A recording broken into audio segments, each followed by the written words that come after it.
ओम नमो नारायण। बीबी शर्मा, देहरादून। सुप्रभातम। जी। सुप्रभातम स्वामी जी। ओम नमो नारायणाय। नारायणाय। ओम नमो भगवते वासुदेवाय। ओम नमो भगवते वासुदेवाय। ओम नमो भगवते वासुदेवाय। ओम नमो भगवते वासुदेवाय। ओम नमो भगवते वासुदेवाय। ओम नमो भगवते वासुदेवाय। ओम नमो भगवते वासुदेवाय। ओम नमो भगवते वासुदेवाय। ओम नमो भगवते वासुदेवाय। ओम श्री परमात्मने नमो नमः। ओम गणपतये नमो नमः। ओम ह्रीं सं सरस्वत्यै नमो नमः। ओम गुं गुरुभ्यो नमो नमः। ओम सहनाववतु सहनौ भुनक्तु सह वीर्यं करवावहै तेजस्विनावधीतमस्तु मा विद्विषावहै। ओम शांति शांति शांति। सदाशिवसमारम्भां शङ्कराचार्यमध्यमाम् अस्मदाचार्यपर्यन्तां वन्दे वन्दे गुरुपरम्पराम्। ओम तत्सत। आप सभी ऑनलाइन नेटवर्क पर उपस्थित भगवत गीता श्रवण साधकों को आज ऋषिकेश से हमारा प्रातः का अभिवादन, अभिनंदन, अभिवंदन। हरि ही ओम। हरि ही ओम। हरि ही ओम। हम सबको आज का यह दिव्य दिन तन मन धन जन देश काल विषय वस्तु परिस्थिति अवस्था है, व्यष्टि समष्टि, आध्यात्मिक भौतिक दैवी क्षेत्र, देश काल विषय आदि सभी को अपने अपने वर्तमान जन्म और पूर्व जन्मों में किए हुए संचित पाप पुण्य धर्म अधर्म मिश्र, सकाम निष्काम मिश्र, सात्विक राजसिक तामसी मिश्र कर्मों के पके हुए फलस्वरूप वर्तमान में आज सभी को अपने अपने प्रारब्ध अनुसार परमेश्वरीय अचिंत्य योग माया के माध्यम से वर्तमान देश काल विषय भौतिक अध्यात्म दैव प्रसाद स्वरूप में प्राप्त हुआ है। अतः आज का यह दिव्य दिन परमार्थ हेतु निष्काम सेवा यज्ञ, देव यज्ञ, ऋषि यज्ञ, पितृ यज्ञ, मानवता यज्ञ, भूत प्राणी यज्ञ, सात्विक दान, शारीरिक वाचिक मानसिक तप, निष्काम कर्म योग, ध्यान योग, भक्ति योग, ज्ञान योग, साधना, स्वाध्याय, वेद शास्त्रों का अध्ययन अध्यापन उपासना आराधना के लिए समर्पित करे और करवा। अत्यंत दुर्लभ मनुष्य जीवन को परमार्थ हेतु सार्थक करे और करवावे। आज विक्रम संवत 2082 कार्तिक मास कृष्ण पक्ष की त्रयोदशी तिथि सुबह 7:11 तक है। उसके बाद चतुर्दशी तिथि लग जाती।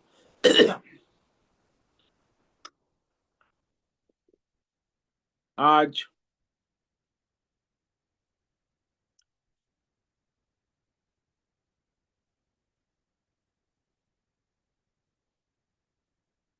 तिथि के बाद आज जो है वह मंगलवार है। और हेमंत ऋतु चल रही है। ऋषिकेश का रात्रि का न्यूनतम तापमान सुबह 4 बजे का 10 डिग्री रहा और दिन का अधिकतम तापमान दोपहर 2 बजे का 27 डिग्री रहा है। वायु की गति 5-10 किलोमीटर प्रति घंटा चल रही।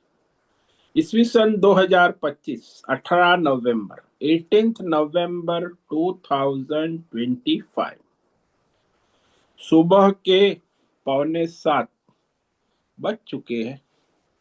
कलयुग का प्रथम चरण 5126वां वर्ष 7वां वैवस्वत मनवंतर श्वेत वराह कल्प ब्रह्मा जी का 26वां दिन और 51वां वर्ष अभी चल रहा है।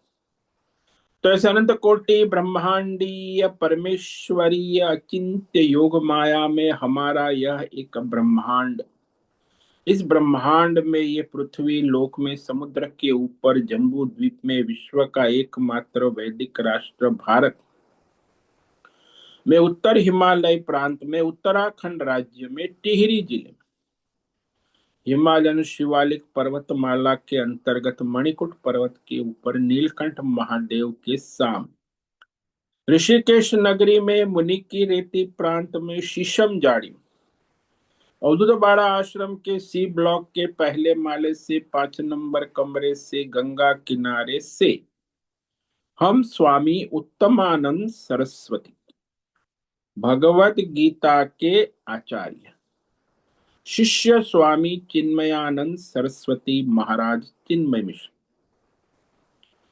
कैवल्याद्वैत वेद व्यास भगवतपाद शंकराचार्य की श्रृंगेरी संन्यास परंपरा से शिक्षित दीक्षित सनातन वैदिक भारतीय हिंदू धर्म अनुसार संपूर्ण भगवत गीता ज्ञान यज्ञ ऑनलाइन चैतन्यमय जीवन लाइव प्रसारण के अंतर्गत व्याख्यान माला में अध्याय 14 गुणत्रय विभाग योग के श्लोक नंबर 5 पर संस्कृत एवं हिंदी में व्याख्यान करेंगे। दिव्य पवित्र सरल व्यावहारिक सटीक पूर्ण वर्ण अक्षर पद वाक्य पंक्ति श्लोक अध्यायों की संगति संधि अन्वय शब्दार्थ वाक्यार्थ भावार्थ रहस्यार्थ तत्वार्थ के यथार्थ तात्पर्य सहित वैदिक शास्त्र वेद व्यास साहित्य शांकर भाष्य एवं परंपरागत सन्यासी आचार्यों की टीका टिप्पणी सहित आज का यह भगवत गीता व्याख्यान करेंगे। कृपया आप सभी श्रद्धा भक्ति ध्यान से परिपूर्ण होकर के यह दिव्य श्रवण साधना करें। इसमें से कुछ ग्रहण करे, कुछ धारण करे, कुछ अपने जीवन में चरितार्थ करे और उसमें निरंतरता लाए। अपनी अपनी आध्यात्मिक भौतिक दैवी अशांति द्वंद्व मोह विक्षेपों से रहित होकर के अधार्मिक अशास्त्रीय अपरंपरागत भ्रम भ्रांतियों से रहित होकर के अपने अपने शरीर इंद्रिय प्राण मन वचन कर्म और बुद्धि से एक रूप एकाग्र होकर के शुद्ध सात्विक सूक्ष्म भगवत विवेक बुद्धि करें। वेद शास्त्र एवं आचार्य परंपरा अनुसार विवेक करे और करवावे। पुनः पुनः इस व्याख्यान का श्रवण करे, मनन करे, चिंतन करे, लेखन करे, चर्चा विचारणा करे, प्रचार प्रसार करे, लिंक भेजे, ग्रुप में शेयर, अपना और सबका परम कल्याण करे और करवावे। ओम तत्सत। ओम ओम। कल हमने श्रीमद् भगवद गीता अध्याय 14 गुणत्रय विभाग योग के श्लोक नंबर 5 पर विवेक विचार किया था,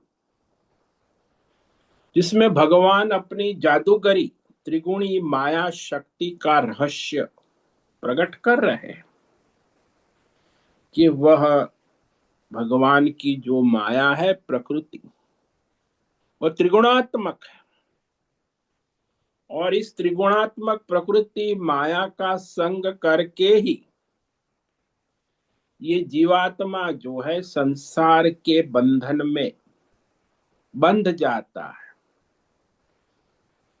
ये तीन गुण जो है,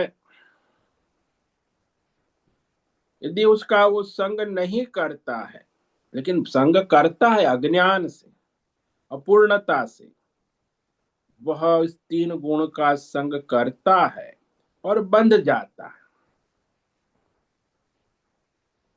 तो यह प्रकृति तो सारी त्रिगुणात्मक भगवान के अधीन है और भगवान ही उसका संचालन करते हैं, लेकिन जीव अहंकार से, अज्ञान से, अहम मम करके इस प्रकृति का संग कर उसे अपने वश में करने की कोशिश करता अज्ञान से, और बंध जाता है।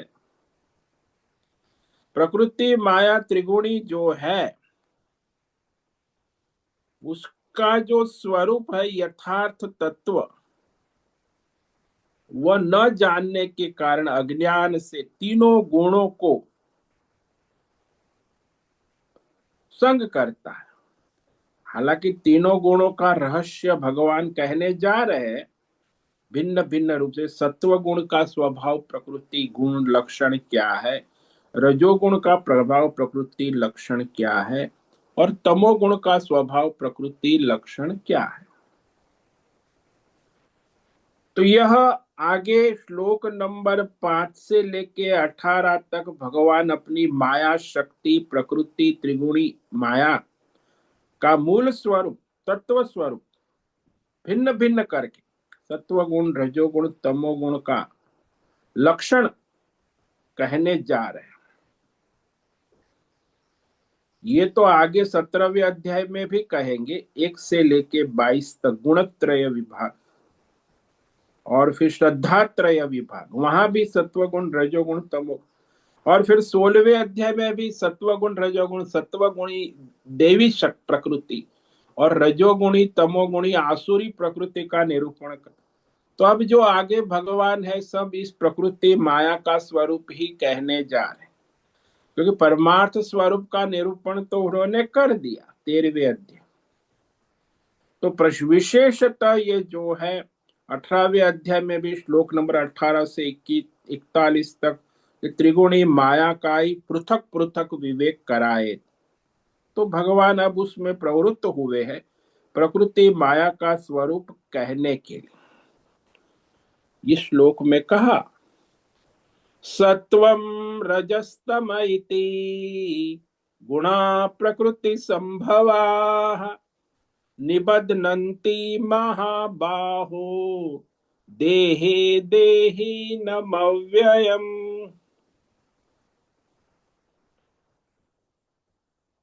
महाबाहो, जो भगवान इस शब्द का प्रयोग विशेष रूप से कर रहे हैं, अर्जुन को कह रहे हैं महाबाहो। सत्वम रज तम इति, बस ये तीन जो है प्रकृति माया भगवान की जादूगरी त्रिगुणात्मक है। माया प्रकृति से उत्पन्न तीन गुण, वैसे जो परमात्मा का स्वरूप जीवात्मा है, लेकिन अज्ञान से इस प्रकृति माया का संग करके जीवात्मा उसके बंधन में आ जाता है। निबध्नन्ति, बंधन में प्रतीत होता है, बंधता तो नहीं है, बंधा हुआ सा प्रतीत होता। तो यहां जो महाबाहो शब्द कहा भगवान ने कि हे महाबाहो,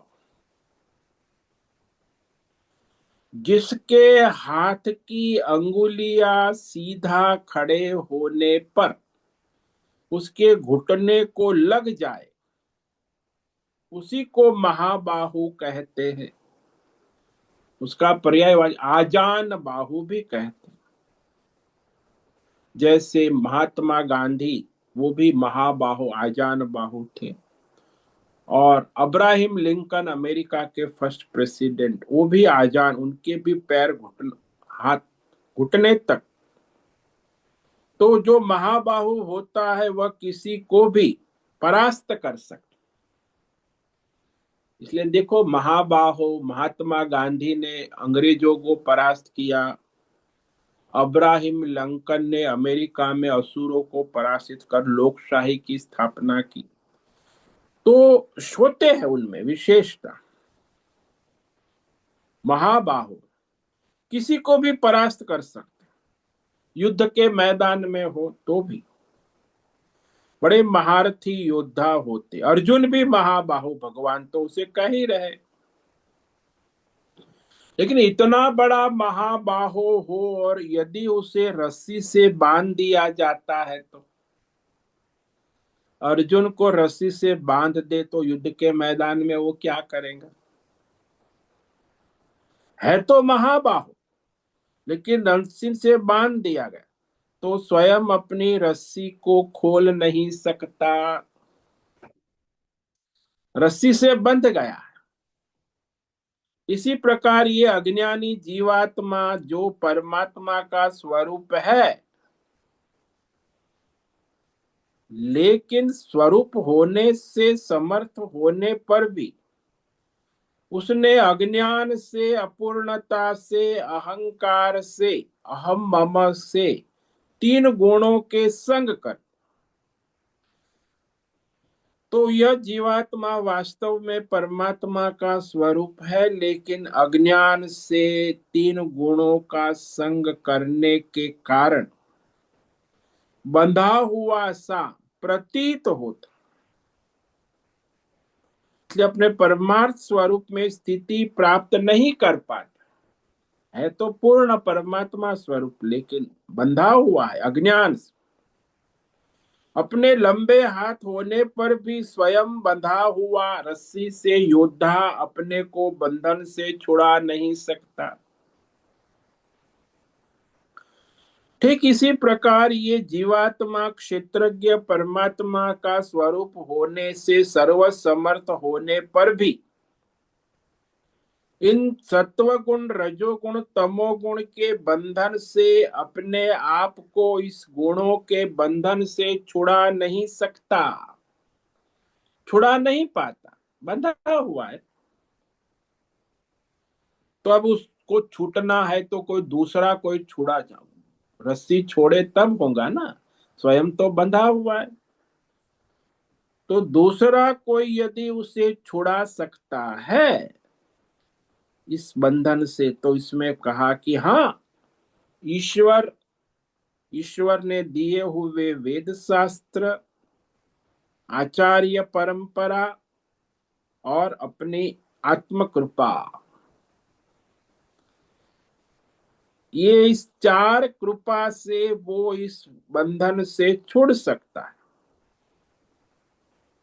तो सबसे पहली ईश्वर कृपा, वो तो सब पर है। दूसरी है शास्त्र कृपा, वो भी सब पर है। आचार्य परंपरा से मिलना ये दुर्लभ है, आचार्य कृपा ये दुर्लभ है। और अपनी आत्म कृपा, अपनी बुद्धि का विवेक, ये भी दुर्लभ है। तो इसे छुड़ाने के लिए, तीन गुणों के बंधन से छुड़ाने के लिए हमारे ईश्वर का अनुग्रह, ईश्वर ने कहे हुए वेद शास्त्र शब्द वाक्यों का अनुग्रह और आचार्य परंपरा से उसकी व्याख्या और अपनी आत्म कृपा, अपनी बुद्धि का विवेक, तो इसके द्वारा वो जो है अपने को इस त्रिगुणी माया के बंधन से छुड़ा सकता। छूटने की संभावना तभी है, अन्यथा इस माया के बंधन से छूट नहीं सकता है। स्वयं तो बंधा हुआ है ही, लेकिन वैसे तो तीन गुण जो है उसमें अज्ञान के कारण ही बंधा हुआ, वरना तो ये परमात्मा का स्वरूप है। और ये कौन से गुण है? सत्वम रजस तम इति। ये सत्वगुण, रजोगुण और तमोगुण, भगवान पहले उसका नाम कहते।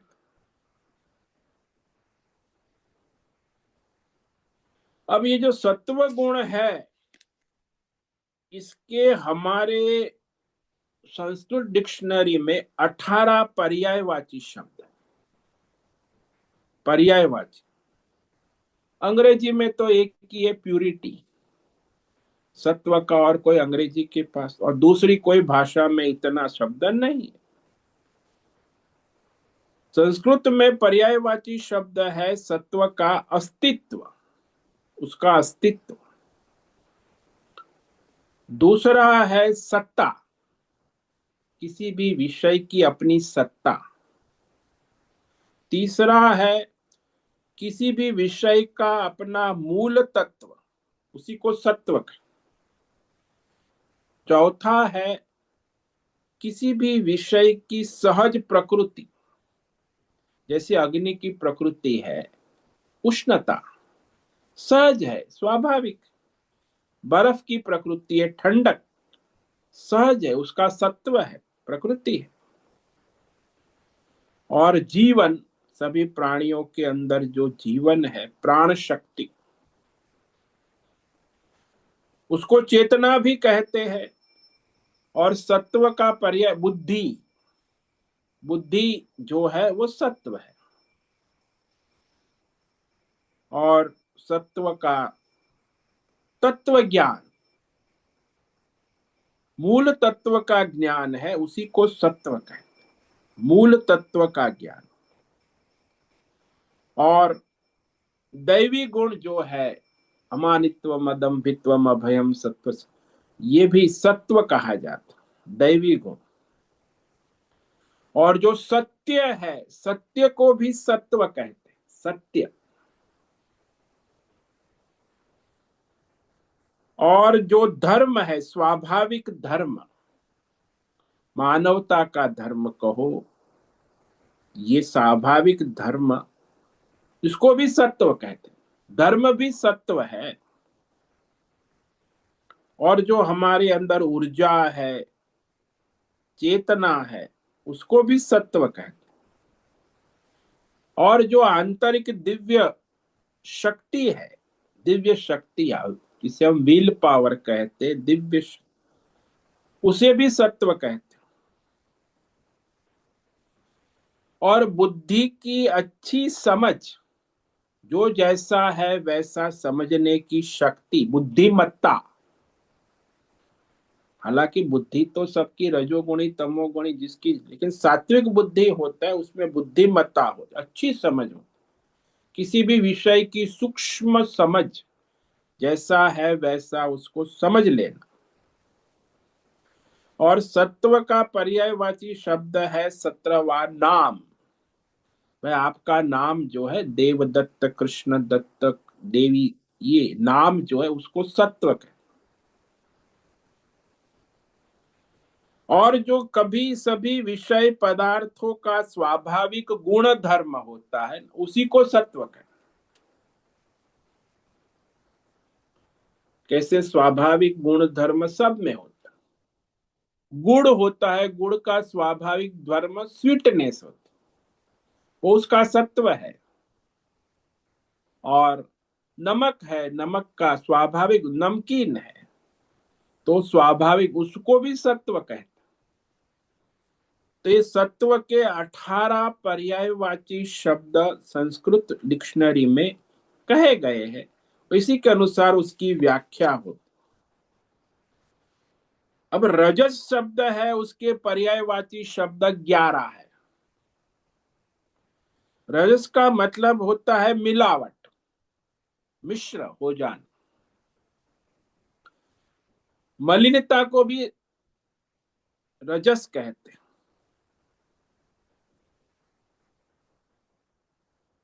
तो सूर्य के किरणों में फैले हुए छोटे छोटे धूल कण, धूलिकण, उसको भी रजस कहते हैं।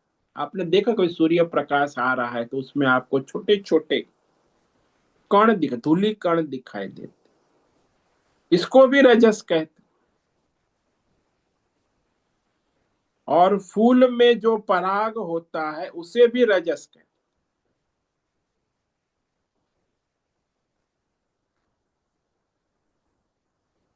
स्त्रियों में ऋतुस्राव होता है, मासिक ऋतु, उसको भी रजस कहते हैं। और जो धर्म से रहित अनैतिकता है, अनीति अनैतिकता, उसको भी रजस कहते हैं। आजकल अनैतिकता ज्यादा है, रजोगुण का युग है ना, अनैतिक। और क्रियाशीलता, जो सतत क्रियाशील रहता है उसे रजस कहते हैं। भाई रजोगुण में है, घोड़ा दौड़ रहा है, हॉर्स में, रेस में, क्रियाशील रजस में है। और मनुष्य कर्मचारी प्रवृत्ति कर रहा है प्रकृति, तो वो सारे मजदूर काम कर रहे हैं, उसको भी रजस कहते हैं। प्रवृत्ति, प्रवृत्ति को भी रजस कहते हैं। और जो विषय के अंदर उसके मूल स्वरूप में मिलावट, मलिनता हो जाए। मलिनता कैसे होती है? जैसे कोई आपके पास थाली है, यदि थाली में खाना खा लिया है तो थाली मलिनता वाली, पहले स्वच्छ थी, खाने से पहले चमकती थी, आपका चेहरा भी दिखता था, लेकिन खाने के बाद वह थाली में मलिनता आ गई, उसको, मलिनता को भी रजस कहते। और क्षणिक आवेश आता है, आवेग मनुष्य को संसार में कुछ करने का, कुछ बोलने का, तो क्षणिक आवेश और आवेग होता, उसको भी रजस कहते हैं। क्षणिक आवेग, क्षणिक आवेश, आवेश में आके वो हत्या कर दी, कहते हैं ना, वो रजस, आवेश में आके हत्या कर। तो इस तरह ये सारे 11 पर्यायवाची शब्द रजस के संस्कृत डिक्शनरी में कहे गए हैं। और तमस शब्द भगवान ने कहा, तमस के पर्यायवाची 7 शब्द है। तमस का अर्थ होता है अंधकार, पर्यायवाची तम। दूसरा पर्यायवाची है अज्ञान, ये भी तम। तीसरा पर्यायवाची है तमस का अपूर्णता, ये भी। चौथा है अहंकार, ये भी तमस में आता। मानसिक भ्रम भ्रांति, जिसको अहंकार कहते हैं, अहंकारी मानसिक भ्रम भ्रांति है। और फिर तमस का पर्याय दुख देना, दुखी होना, ये भी तमस। पीड़ित होना, कष्ट देना, कष्ट में होना, कष्ट होना और कष्ट देना दोनों तमस में आता। और फिर वो बेचैनी, मूड ऑफ हो जाना, ये बेचैनी का मूड नहीं है आज, मूड ऑफ, इसको भी तमस कहते हैं।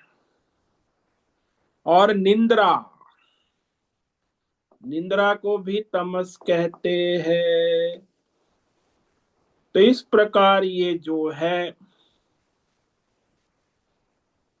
7 प्रकार का पर्याय, 7 पर्यायवाची।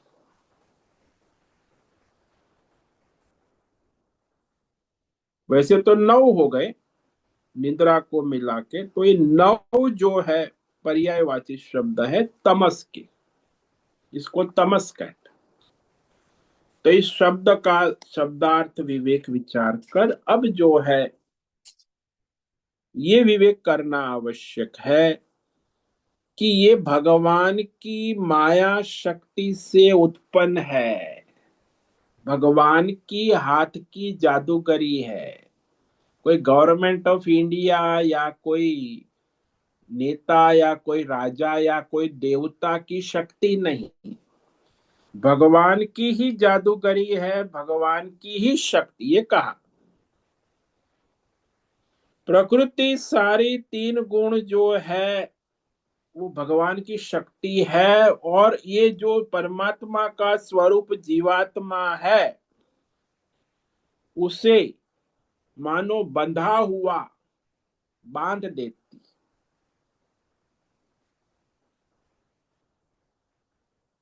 भगवान कहते आए कि भाई ये सारा संसार जो है त्रिगुणात्मक माया के द्वारा बंध जाता। जैसे आपका शरीर है, स्त्री पुरुष आदि, वो तमोगुण प्रधान। आपकी इंद्रिया है, मन है, प्राण है, ये रजोगुण प्रधान। और आपकी बुद्धि है, वो सत्व गुण प्रधान। तो इस तरह आपका स्थूल सूक्ष्म शरीर त्रिगुणात्मक है, और उसको आपने मैं और मेरा मान लिया। मैं मेरा मानना यही बंधन है ना। ये मैं हूं, ये मेरा है। तो इस प्रकार वो बंध जाता। जैसे घड़े में आकाश बंध गया, घटाकाश हो जाता है। घड़े में आकाश बंध गया। सूर्य में प्रतिबिंब बंध गया। अरे मैं प्रतिबिंब, छोटा सा घड़े के अंदर प्रतिबिंब, तो वह बंध गया, घड़े का उपाधि में बंध गया।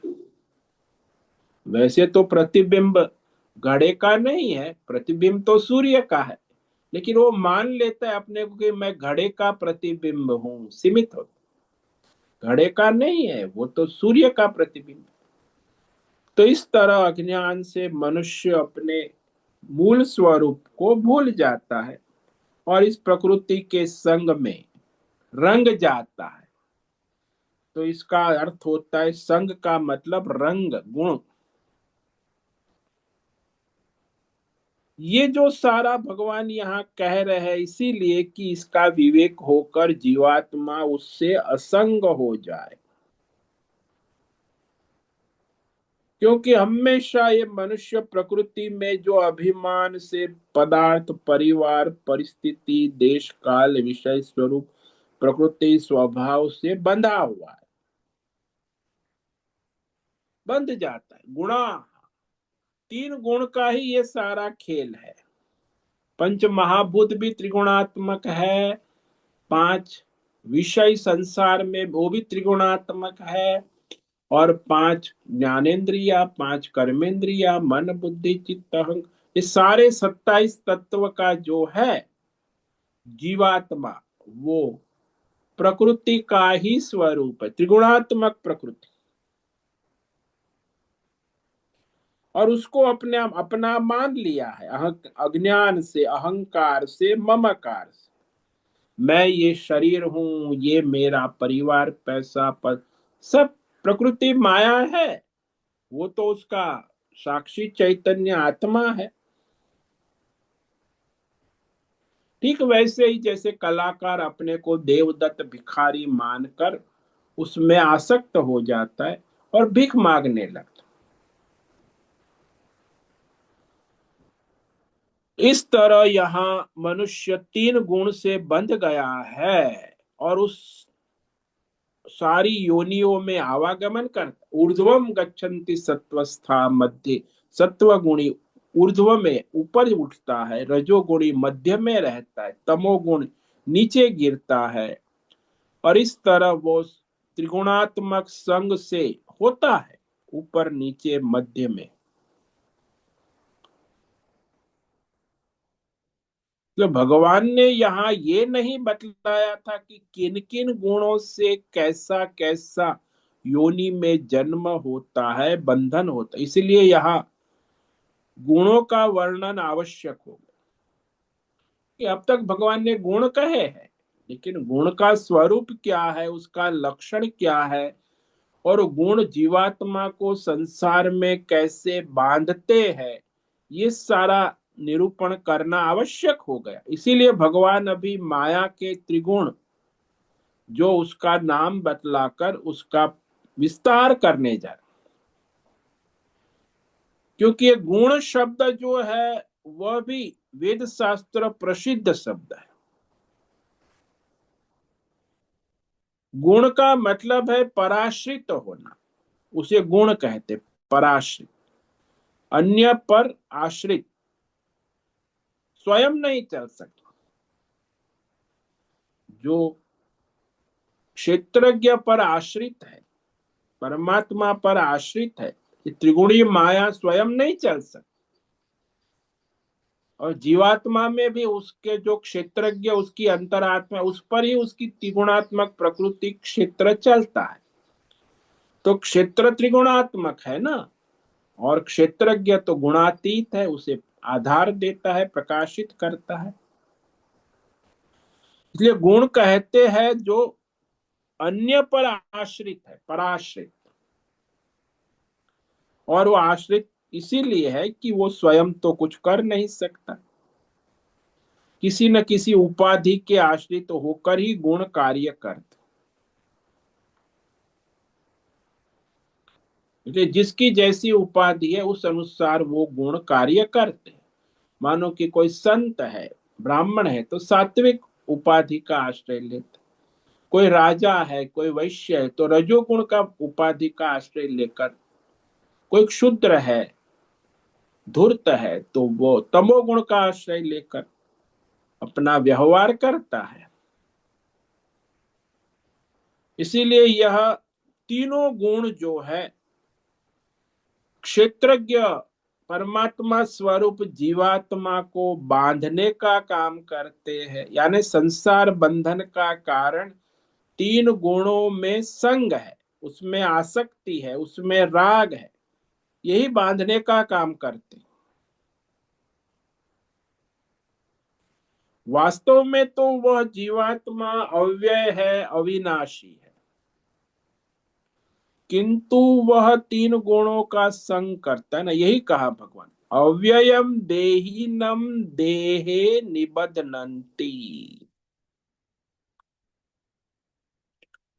कि ये तीन गुण जो है वो जीवात्मा अज्ञान से, अपूर्णता से उसका संग करके ही बंध जाता है। देही है तो परमात्मा का स्वरूप, अव्यय कहा, अविनाशी परमात्मा स्वरूप, उसमें कोई विकार भी नहीं है, कोई दोष भी नहीं, फिर भी वह संग से बंध जाता। वास्तव में तो कोई आभास है, भ्रम से बंध जाता है, अज्ञान से बंध। वस्तु तो उसमें कोई संबंध नहीं है, लेकिन वो संबंध बंधा हुआ प्रतीत होता। जैसे वो कल कहा ना हमने कि वो बंदर जो है वो अपने मटके में से चना लेकर फिर अपनी मुट्ठी से चना छोड़ता नहीं, बंधा हुआ सा प्रतीत हो जाए और बंध जाता है मदारी के जाल। वैसे ही मनुष्य भी काल रूपी मदारी के चक्कर में बंध जाते, तीन गुण का संग करते हैं और बंध जाते। देहे निबध्नन्ति, ये स्थूल सूक्ष्म कारण शरीर के साथ बांध देते हैं जीवात्मा को तीनों गुण।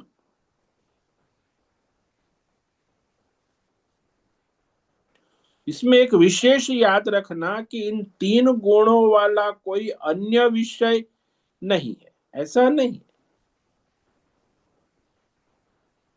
कोई विषय अन्य हो जिसमें केवल सत्व गुण हो, रजो, ऐसा नहीं है। ये सारे के सारे गुण कहो, सत्व रजस तमस, इस विषय पदार्थ के नाम है जो बांधने वाले। सात्विक विषय पदार्थ, राजसी विषय पदार्थ, तामसी विषय पदार्थ।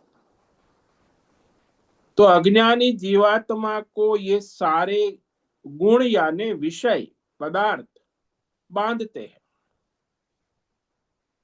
जैसे मनुष्य संसार में तमोगुणी है, वो तमोगुणी विषय से बंध जाता है। रजोगुणी है, वो रजोगुणी से बंध जाता। सत्व गुणी है, सत्व गुण से बंध जाता। वो बंधा है अज्ञान से। तीन गुण इसलिए भी कहते हैं कि वह वैसे स्वतंत्र नहीं है, क्षेत्रज्ञ परमात्मा पर निर्भर है। ईश्वर पर निर्भर, लेकिन अज्ञान के कारण वो परतंत्र हो जाते हैं।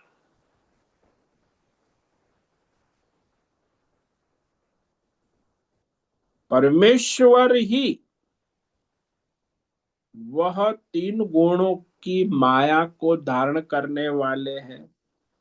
क्षेत्रज्ञ और जीवात्मा परमेश्वर तत्व अपने स्वरूप को भूलकर अज्ञान से तीन गुणों का संग करके उसके बंधन में आ जाता है।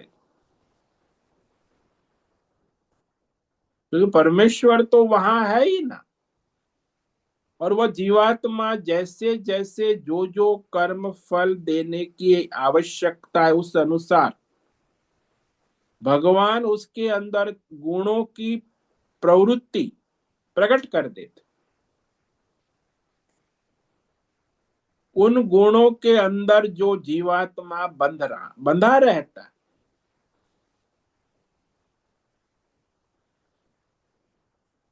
क्योंकि जिसके जैसे संचित कर्म है उस अनुसार वर्तमान में प्रारब्ध में उस अनुसार गुण को भगवान प्रकट कर देते,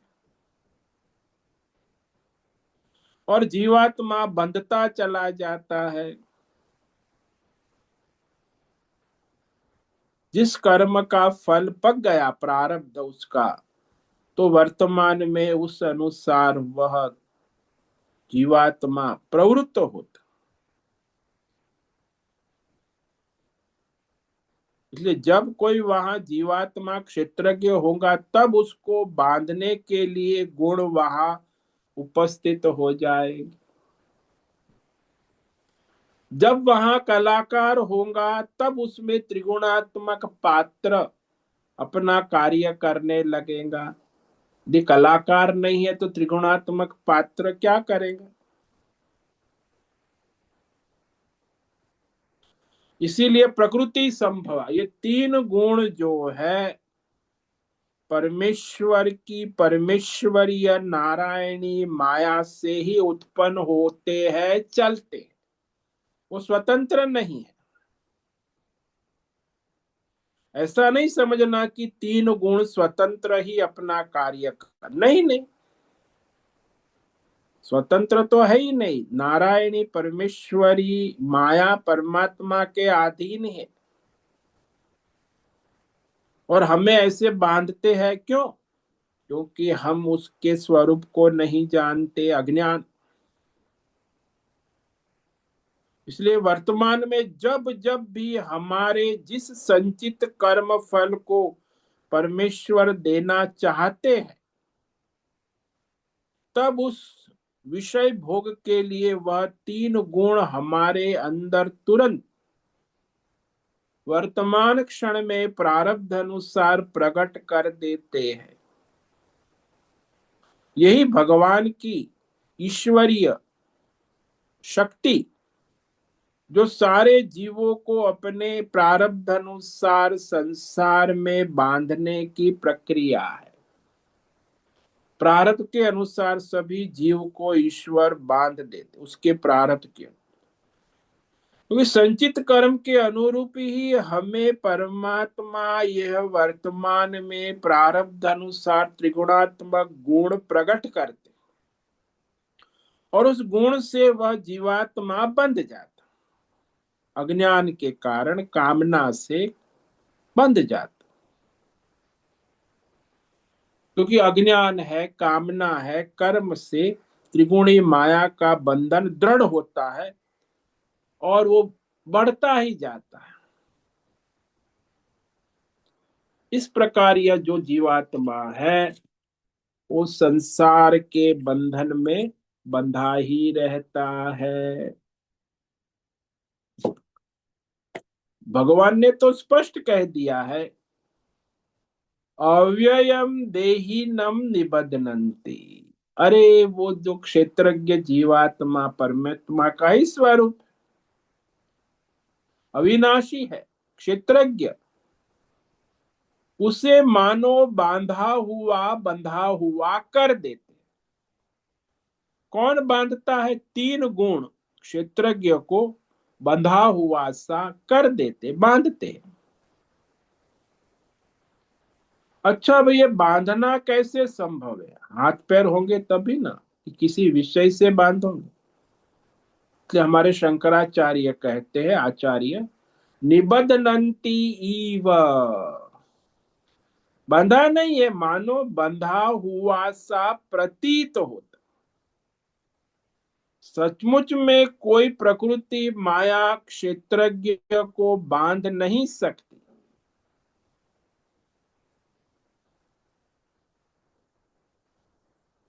लेकिन हम कहते हैं, संसार में भी आपने देखा होगा, लोग कहते हैं, अरे महाराज, मुझे तो चार धाम यात्रा आने की बहुत इच्छा है, पर क्या करे महाराज, या घर शादी ब्याह, बच्चे, परिवार, बहन, माता, बच्चे पढ़ रहे हैं, बहन का विवाह करना है, माता पिता का सेवा करनी है। वो मैं चार धाम कैसे आ सकता? मैं तो परिवार, पैसा, काम धंधा, नौकरी चाकरी, व्यापार धंधे में बंधा हुआ। हाँ, मेरी इच्छा बहुत है कि चार धाम यात्रा कर ले हिमालय में। क्या उसे बच्चों ने बांधा है? क्या पत्नी ने बांधा है? क्या उसकी बहन ने बांधा है? क्या उसकी माँ ने बांधा है? क्या उसकी नौकरी ने उसे बांधा है? अरे महाराज, हम लोग तो बंधे हुए हैं संसार में, संसार में फंसे हुए हैं। चारों तरफ देखो, बंधन ही बंधन, बंधे हुए की तरह प्रतीत हो रहे हैं। इसलिए हम चार धाम नहीं जा सकते। ठीक यही बात है कि वह ऐसा मान लेता है, परिवार, पैसा, पद, प्रतिष्ठान के कारण बंधे हुए की तरह है। सचमुच में तो बंधे हुए है ही नहीं। इसी प्रकार क्षेत्रज्ञ अंतर्यामी जो है, वो क्षेत्र से बंधा नहीं है, बंध भी नहीं सकता, सचमुच में नहीं बंधा, परंतु वह क्षेत्र तीन गुण का संग करके अज्ञान से बंधा हुआ सा प्रतीत होता। और बार बार कहता है, महाराज, हम क्या करें, हम तो संसार की माया में फंसे हुए हैं, बंधे हुए हैं। ऐसा इसीलिए भगवान ने कहा, निबध्नन्ति।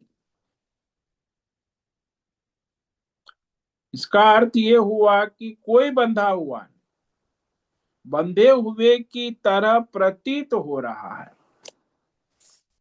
गुण भी बांधने वाले की तरह प्रतीत हो रहे, क्योंकि उसमें बंधन का कारण हमारा, हमारी उपाधि, नाम रूप गुणों का संग है।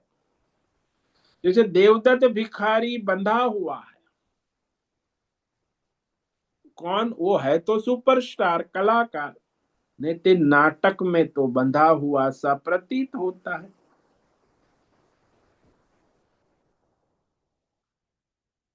ठीक वैसे ही वह बंधा न होते हुए भी बंधा हुआ सा प्रतीत होता। कोई सुपरस्टार बंधा नहीं है, फिर भी वो जब पात्र धारण करता है, संग करता है, तो पात्र में बंधा हुआ सा लगता है, उपाधि है।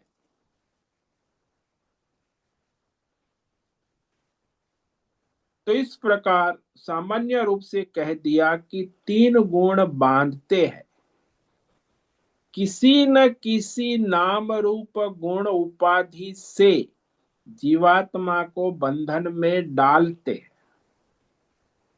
वास्तव में साक्षी चैतन्य क्षेत्रज्ञ हमेशा अपने को किसी न किसी उपाधि, नाम रूप गुण में बंधा हुआ ही अनुभव करते, अज्ञान से। अब किस प्रकार से कौन सा गुण ये जीवात्मा को बांधता है, कैसे कैसे बांधता है, ये बंधन का रहस्य भगवान बताने जा रहे हैं आगे श्लोक नंबर 6 में। पहले सत्व गुण से जीवात्मा कैसे बंधता है, फिर रजोगुण से कैसे बंध, फिर तमोगुण से कैसे बंधता है। तो ये श्लोक तो आज पढ़ेंगे, इस पर विवेक विचार कल करेंगे। तत्र सत्वं निर्मलत्वात् प्रकाशकमनामयम् सुख संगेन बध्नाति ज्ञान संगेन चानघ। तत्र सत्वं निर्मलत्वात् प्रकाशकमनामयम्। ये अर्जुन, ये तीन गुणों में जो सत्व गुण है, क्योंकि निर्मल है, स्वच्छ है, इसीलिए चैतन्य की विशेष अभिव्यक्ति करने वाला, शुद्ध है, और वह सुख की अभिव्यक्ति करने वाला है। सुख में और आध्यात्मिक भौतिक दैवी पारमार्थिक ज्ञान के संग के द्वारा मानो जीवात्मा क्षेत्रज्ञ को बांधता है। इस पर हम कल विवेक विचार करेंगे। तो आज जो हमने विचार किया वो तीन गुण जो है वह प्रकृति माया से उत्पन्न है, और वह अविनाशी क्षेत्रज्ञ जीवात्मा को मानो बांधा हुआ सा बना देता है। सत्वं रजस्तम इति गुणा प्रकृति संभवाः निबध्नन्ति महाबाहो देहे देहि नमव्ययम्। महाबाहो, ये जो भगवान का विशेषण है, अर्जुन को विशेष रूप से कह रहे कि जो महान योद्धा है, फिर भी यदि उसे रस्सी से बांध दिया जाता है तो कुछ नहीं कर सकता। ऐसे ये जीवात्मा परमात्मा का स्वरूप है, लेकिन तीन गुण के रस्सी से बंधा हुआ बंधन में ही रहता है, कुछ करने को समर्थ नहीं होता। सर्वसमर्थ होने पर भी सत्वगुण रजोगुण तमोगुण के बंधन से अपने को छुड़ा नहीं पाता है। तो उसे छुड़ाने वाला कोई दूसरा चाहिए। तो ईश्वर की कृपा, शास्त्र की कृपा, आचार्य की कृपा और अपनी कृपा, चार कृपा होगी, तब ये तीन गुण की माया के बंधन से जीवात्मा छूटता है, अन्यथा उसी में पड़ा रहता। तीन गुण है और ये प्रकृति से उत्पन्न है। तीन गुण इस अविनाशी परमात्मा स्वरूप जीवात्मा को ये शरीर और संसार में, शरीर में अहम रूप से और संसार में मम रूप से तीन गुण जीवात्मा को बांध देता। तो ये अहम आपका स्थूल सूक्ष्म कारण शरीर, और मम आपका संसार, परिवार, पैसा, पद, प्रतिष्ठान, मकान, दुकान, मेडल, बस इसी में वो भी त्रिगुणात्मक है।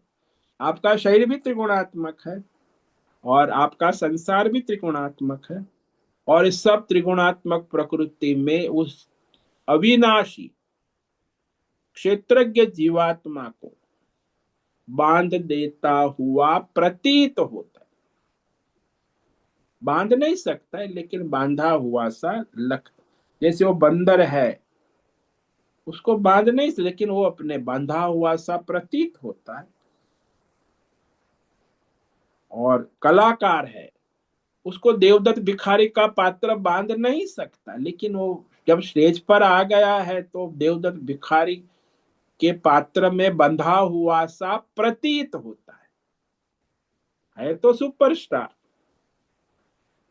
ओम नमो नारायणाय, ओम नमो नारायणाय, ओम नमो नारायणाय, ओम नमो नारायणाय, ओम नमो नारायणाय। कायेन वाचा मनसेन्द्रियैर्वा बुद्ध्यात्मना वा प्रकृति स्वभाव करोमि यद्यत् सकलं परस्मै नारायणायेति समर्पयामि। ओम सर्वे भवन्तु सुखिनः, सर्वे सन्तु निरामयाः, सर्वे भद्राणि पश्यन्तु, मा कश्चित् दुःखमाप्नुयात्। अस्तु मा सद्गमय, तमसो मा ज्योतिर्गमय, मृत्योर्मा मृतङ्गमय। ओम पूर्णमद पूर्णमिदं पूर्णात् पूर्णमुदच्यते, पूर्णस्य पूर्णमादाय पूर्णमेवावशिष्यते। ओम शांति शांति शांति। शंकरं शंकराचार्यं केशवं बादरायणं सूत्र भाष्य कृतौ वंदे भगवन्तौ पुनः पुनः। ईश्वरो गुरुरात्मेति मूर्ति भेद विभाग, व्योमवद्व्याप्तदेहाय दक्षिणामूर्तये नमो नमः। ओम गुं गुरुभ्यो नमो नमः। ओम तत्सत, ब्रह्मार्पणमस्तु। ओम ओम ओम।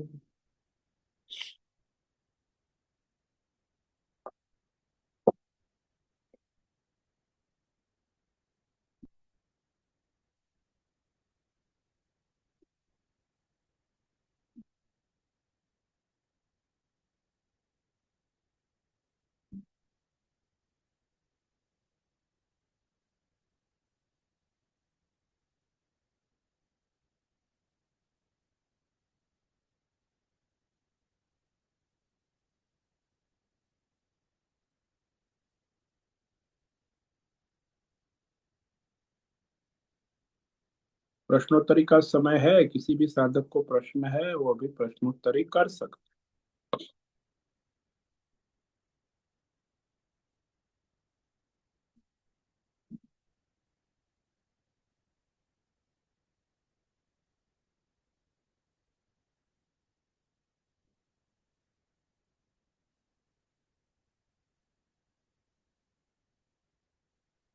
ओम नमो नारायण स्वामी जी। हाँ बोलो हेमा।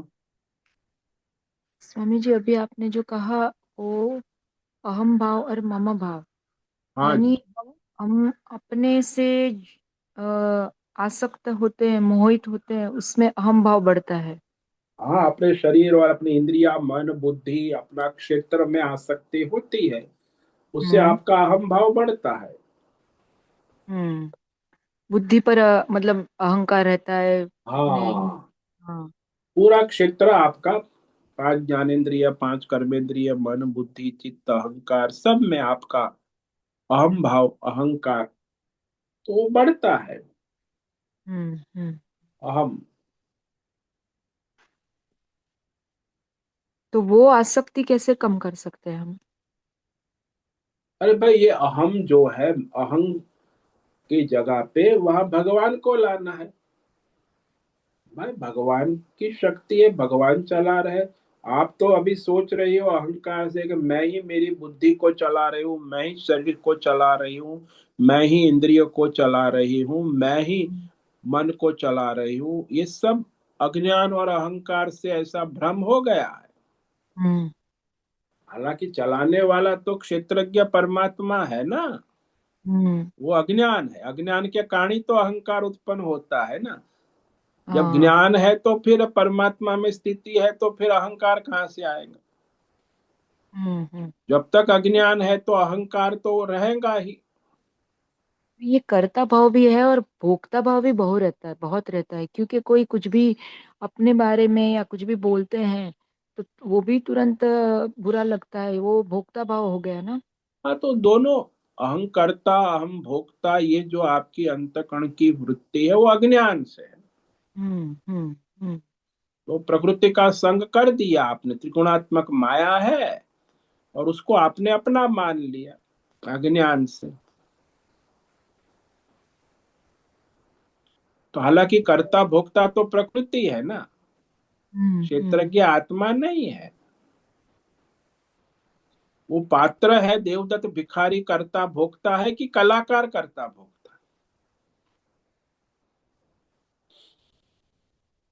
देवदत्त भिखारी है, अज्ञान से कर्ता भोक्ता बन गया है।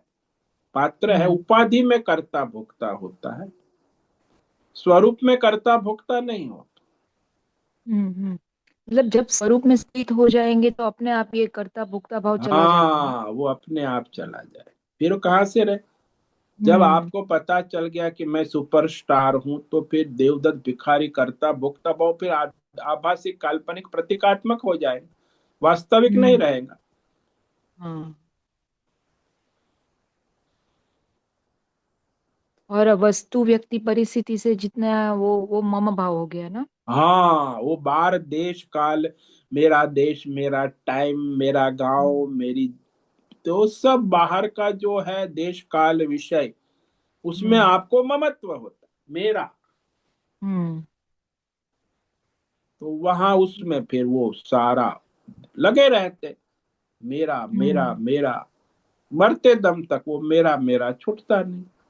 हम्म कि मेरा घर, मेरा परिवार, मेरा पैसा, मेरा बिजनेस, मेरी दुकान, मेरा मकान, मेरा नाम, मेरा मेडल, मेरी प्रतिष्ठा, मेरी फेम, तो हम्म। मेरा मेरा, अरे क्या है?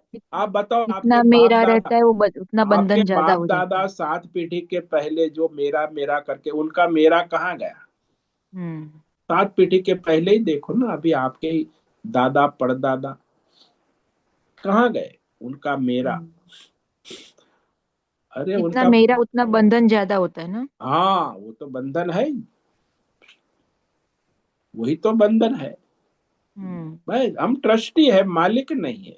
मेरा है तो आप मालिक बन के बैठे हैं ना, तो बंधन है।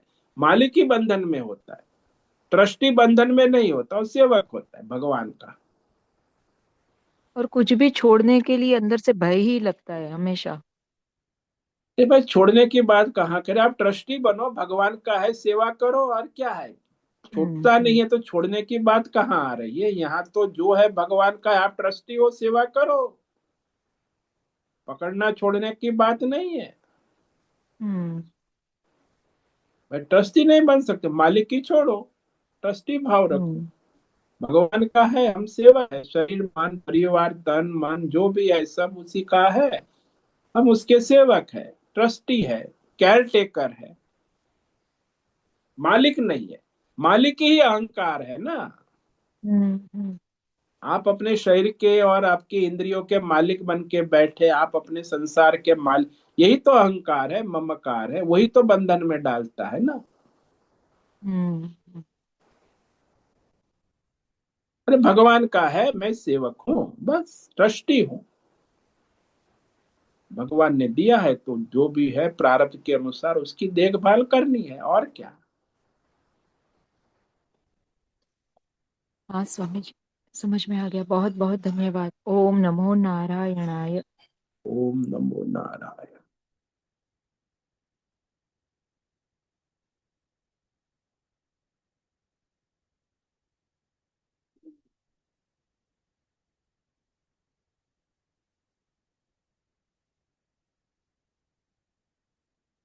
ठीक है, आज उपस्थित है प्रकाश आनंद दोसा, होस्ट है माधवी आचार्य, राजेश, अजय रत्न पारखी, अनुराधा जेठे, आशा कोटक, भद्रेश पड़िया, बीबी शर्मा, बीना चितलिया, बी आर मोहन, जीवी कुमार, हेमा कोटक, जयंती पांडा, लीलावती बड़ेकर, मीरा उच्चिल, नयना पुरोहित, नीरज जैन, पंकज भट्ट, पृथ्वीराज मालव, राजेश मोलकर, राम सेवक यादव, संजीवनी, श्रीरंग रानड़े, सुचिता पाटिल, तुषार चौधरी और उषा मेन। तो आज इतने साधक उपस्थित है। आज आपका दिन मंगलमय हो, परमार्थ करे और अपना सबका कल्याण करे। सभी साधकों को आज का ओम नमो नारायणाय। ओम स्वामी नमो जी नारायण ओम स्वामी। नमो नारायणाय। नारायणाय ओम नारायण नमो नारायण स्वामी जी। नारायण ओम नारायण नमो नारायण स्वामी जी। नारायणाय नारायणाय। उससे निवेदन है आज का सत्संग पूर्ण करें। ओम नमो ओम नमो नारायणाय स्वामी जी। नारायणाय। आज का दिव्य सत्संग हम यही पूर्ण करते हैं। ओम सभी नमो साधकों को नारायणाय। ओम नमो नारायणाय।